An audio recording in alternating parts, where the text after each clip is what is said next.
Okay. So my name is Enoch na hapa tuko na rafiki yangu. Tuko hapa kunaitwa KM Farm.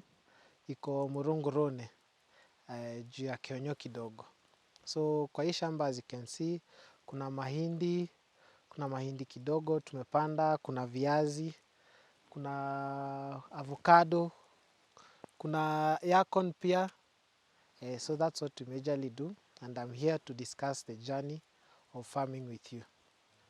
Well, farming watu wanasema ukulima ni ya watu wa shamba, lakini as I came to learn, tulikuwa tunasema ati ni ushago and everything, but I came to learn that that's where production begins, you see. Ile vitu yote unakula, ile vitu yote unaona kwa soko, and I think in every town there is a market, right? So it's a very open, it's a very, let's say, tunaweza sema aje, iko kila mahali. That's the basic need. It's a basic need actually. So just like people do construction to provide houses, we also should farm ndo tupee watu chakula. So hapa kuna viazi, was planted like 2 weeks ago, and okay, inaanzanga ikiwa hivi. Is it visible? Inaanza ikiwa mbegu hivi, then you plant it like this. Hizi zinaitwa eyes, macho. So inaanza ikiwa hivi, alafu after 2 weeks ndo naanza kuona germination. So mbegu iko na vitu mingi sana za kuconsider. The first thing yenye watu hawatajua ni the size of the seed. It's not that you should not plant the small seeds, but you should not plant mbegu zenye hazifanani kwa shamba moja. Unaona? Because the care for each size of seed is different. Unaona kama I have a small seed here, I have a small seed, I have another one here, and these are big, right? Hizi ni kubwa. So ukiangalia hizi, they'll need different care. Why? Because the stored food in this seed, si kama kwa hii, this has a bigger reserve. Unaona? So it can tolerate longer periods without being fed. Okay, so it depends on first your location. Your location is very necessary because as you can see huku kuna baridi sana. Sinaona hata sahi kunanyesha. It's very cold. So you need a type of seed that is quite resilient to fungal infections, because fungal infections happen when there is no heat. I was giving a friend of mine another example. Ni kama athlete's foot. Athlete's foot happen kwa sababu umevaa socks zenye ziko na baridi. So hata huku kwenye kuna baridi unahitaji variety yenye inaweza vumilia. Unaona? So for this place I've been trying this variety called Shangi, but I've seen it's the most popular. Actually it takes about 80% of the market share, but for now I see it is not quite resilient, so I've switched to Unica, which I've seen is more resilient, has higher output and lesser input, and also it is quite drought tolerant. Unaona? So it can sustain, you can plant in off season easier than you can on Shangi. Yeah. Okay. So my name is Enoch na hapa tuko na rafiki yangu. Tuko hapa kunaitwa KM Farm. Iko Murungurone, juu ya Kionyo kidogo. So kwa hii shamba as you can see, kuna mahindi kidogo tumepanda, kuna viazi, kuna avocado, kuna yacon pia. So that's what we majorly do, and I'm here to discuss the journey of farming with you. Farming watu wanasema ukulima ni ya watu wa shamba, lakini as I came to learn, tulikuwa tunasema ati ni ushago and everything, but I came to learn that that's where production begins, you see. Ile vitu yote unakula, ile vitu yote unaona kwa soko, and I think in every town there is a market, right? So it's a very open, it's a very, let's say, tunaweza sema aje, iko kila mahali. That's the basic need. It's a basic need actually. So just like people do construction to provide houses, you also should farm ndo tupea watu chakula. So hapa kuna viazi was planted like 2 weeks ago, and okay, inaanzanga ikiwa hivi. Is it visible? Inaanza ikiwa mbegu hivi, then you plant it like this. Hizi zinaitwa eyes, macho. So inaanza ikiwa hivi, alafu after 2 weeks ndo naanza kuona germination. So mbegu iko na vitu mingi sana za kuconsider. The first thing yenye watu hawatajua ni the size of the seed. It's not that you should not plant the small seeds, but you should not plant mbegu zenye hazifanani kwa shamba moja. Unaona? Because the care for each size of seed is different. Unaona kama I have a small seed here. I have a small seed. I have another one here, and these are big, right? Hizi ni kubwa. So ukiangalia hizi, they'll need different care. Why? Because the stored food in this seed si kama kwa hii. This has a bigger reserve. Unaona? So it can tolerate longer periods without being fed. Okay, so it depends on first your location. Your location is very necessary because as you can see huku kuna baridi sana. Sinaona hata sahi kunanyesha. It's very cold. So you need a type of seed that is quite resilient to fungal infections, because fungal infections happen when there is no heat.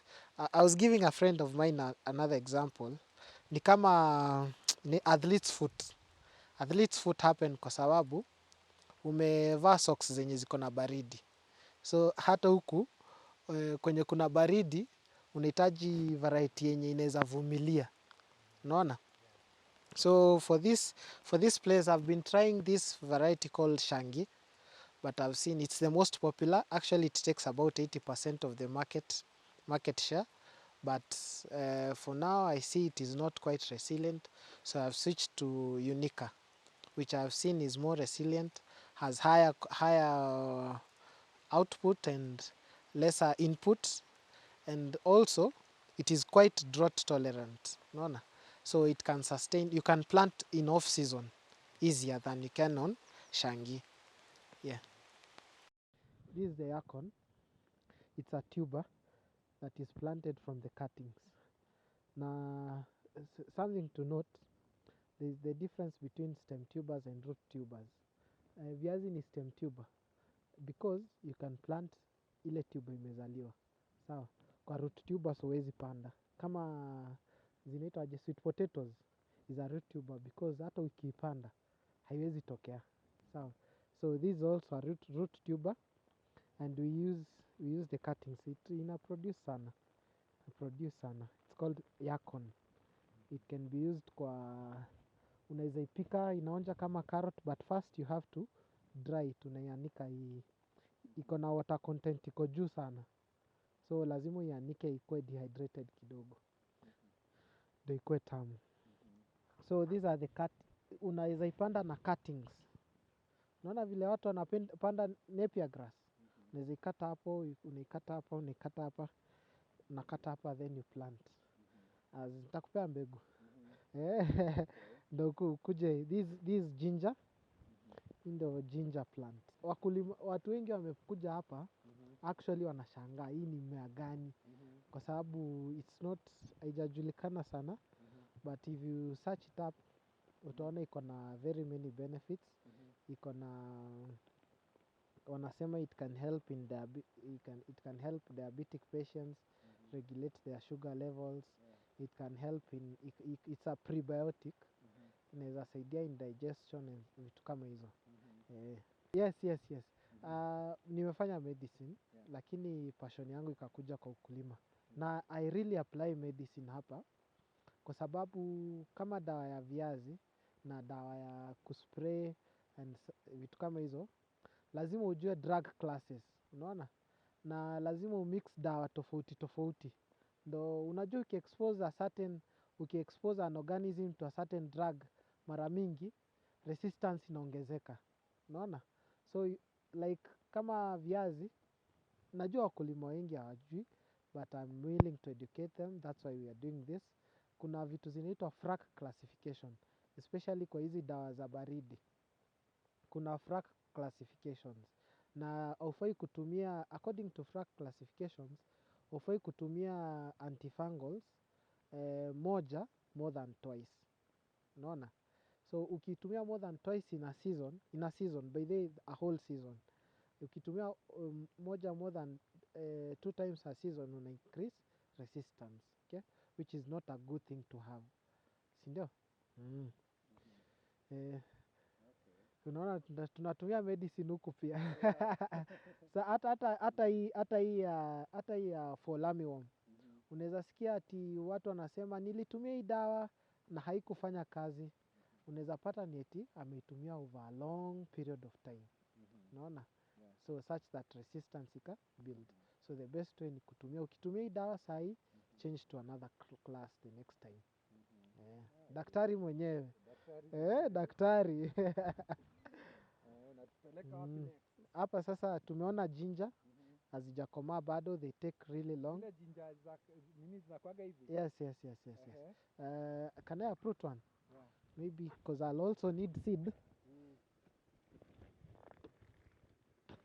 Nimenyeshewa kweli kweli. But anyway, for the love of farming, sijui kama hii itakuwa imeproduce. Here it is. Here's the ginger. However small,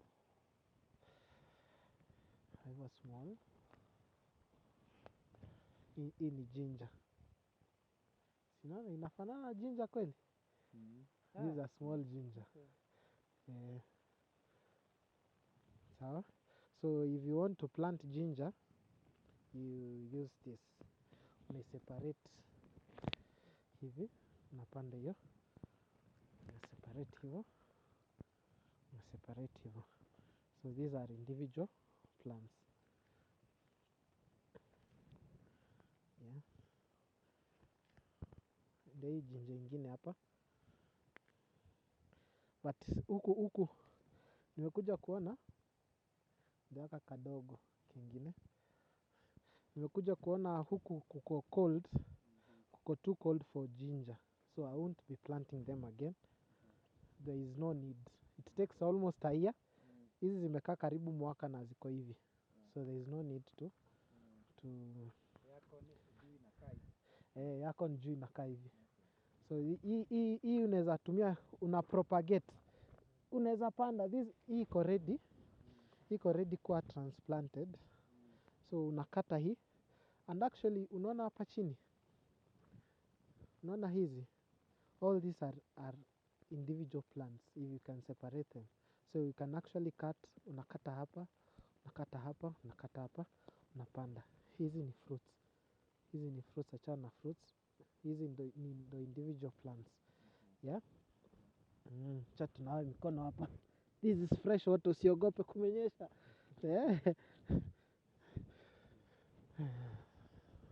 So hii ndo storage yangu ya maji. Each tank ni 10,000 liters. So we have water projects za the community which we use. Hizi ndo intakes. These are the intakes. Inakuwa fed na 3/4 inch. Na hii inakuwa fed na 1/2 inch. So hii ndo outlet ya shamba. Outlet ya shamba ya hii side. These are 2-inch pipe. Hii ni 2 inch. Na kuna hii ingine pia ya 2 inch. I'm yet to connect this kwa sababu kulianza kunyesha. Naona? Maji natoka wapi? Maji, kuna community project ya maji. Na pia kuna tumechimba well huko chini. Hiyo ndo maji Pia mvua pia ni mingi. Mvua pia ni mingi. So unapata especially tunaita kustua. Especially unajua ndo upate the best price, lazima upande wakati ule wengine hawajapanda. Unaona? ndio upate wakati wa scarcity. So wakati tunashtua hivyo ndo tunatumia maji. Unaona? Na Yeah. hapo ni South Imenti hakuna shida ya maji. Lakini wakiongeza hatuwezi sikia vibaya. Hadi huko but nimezi stage, I've staged them. Kunazo napanda sahi, kunazo nimetoka kuvuna, kunazo ziko flowering stage, kunazo zimepita flowering stage. Unaona? Because as a farmer you also need to diversify the risk. Unaona? Ukipanda zote pamoja, if the prices are low, utachomeka, utaenda home. Unaona? And you also need money ya kila siku ya daily use. Unaona? So unafaa kuwa umezi-stage differently. Ndo hii ikitoka uko na pesa ya hii. Sio? Ama aje? Akili mtu wangu. Hapana, si vivi. So unaweza ona pia hapa, kama hapa nimepanda mahindi na kuna ile iko ready for silage. So tuna diversify the risk. Ndio hiyo mvua tena my guy. Mvua imeamua ni mimi leo.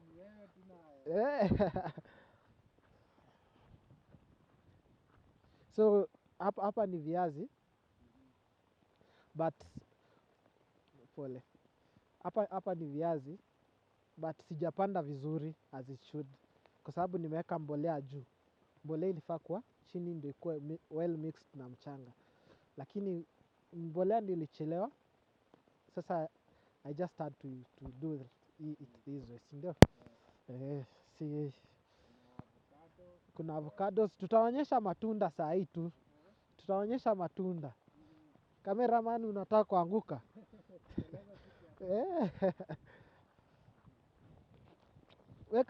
Weka sports mode kama mimi na Crocs zangu. 4-wheel. So hizi ndio nimepanda vizuri. Hizi nilieka mbolea kwanza kabla ya kupanda. Ndio maana unaona kama you see this spot here. Unaona kuna ka spot hapo. Hapa ndio mbegu iko. Unaona hii spot hapa. Hii spot hivyo zenye ziko well mixed kwa sababu nilieka kwanza. Right? That's what should happen. Twende twende hivi tuone mahindi.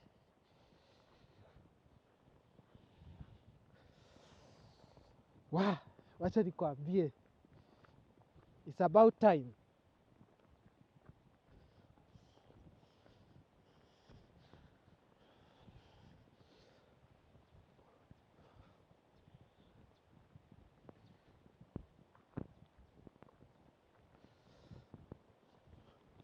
Unajua kuna vitu mingi sana. Hata mambo ya agroforestry. There are a lot of things zenye tunaweza ongea. Na zenye tumefanya practically kwa shamba. Na the types of trees kupanda. Ndo hata the types of trees kupanda. Ndo realize better yields. You know there are some trees that actually fix nitrogen.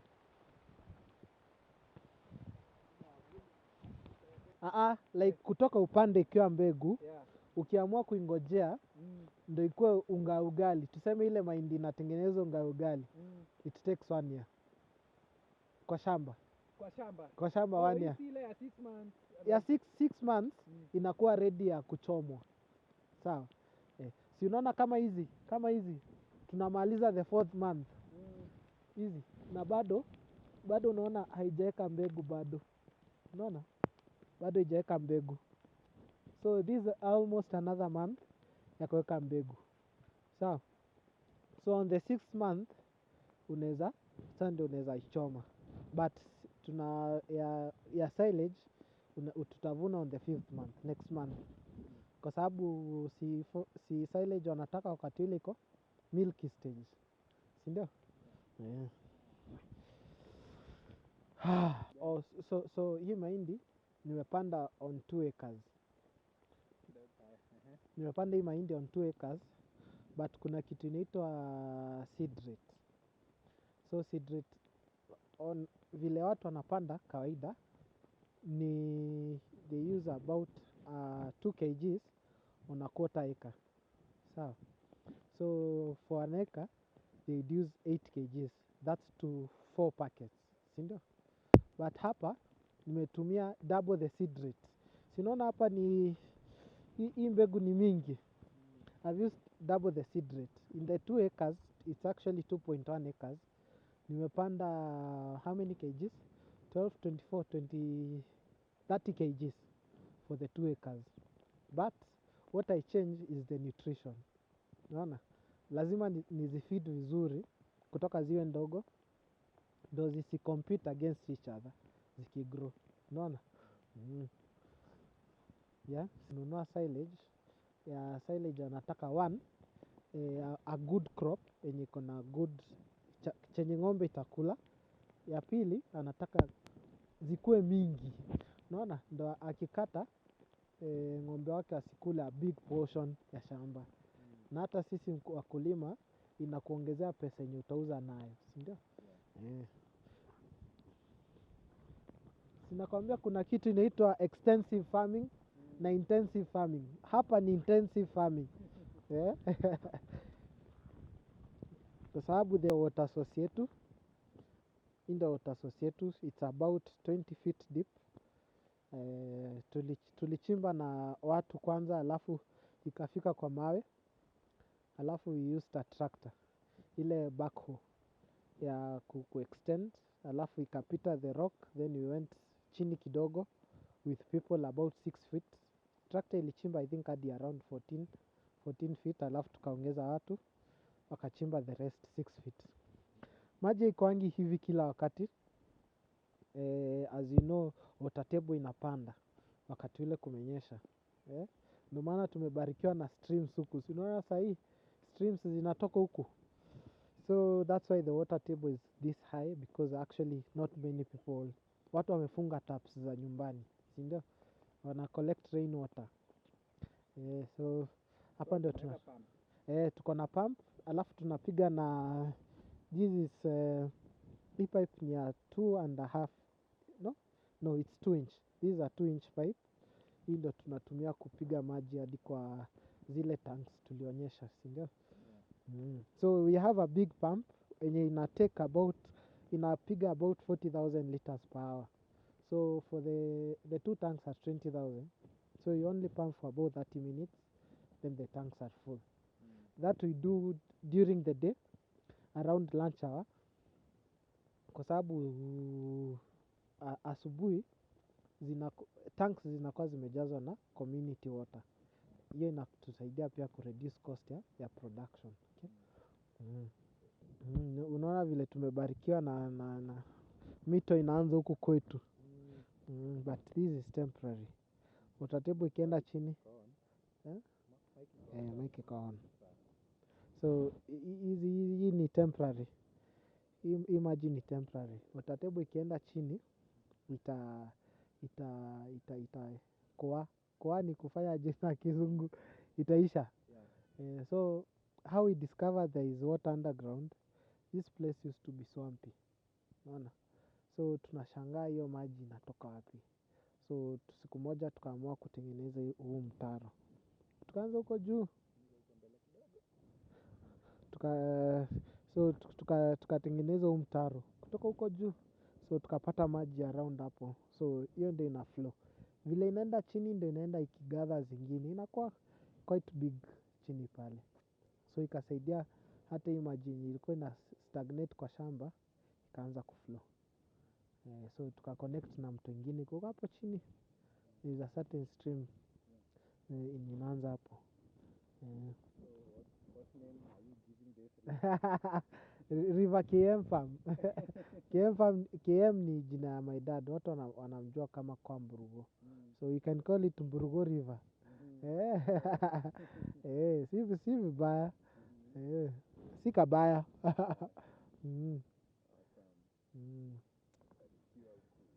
Kabisa.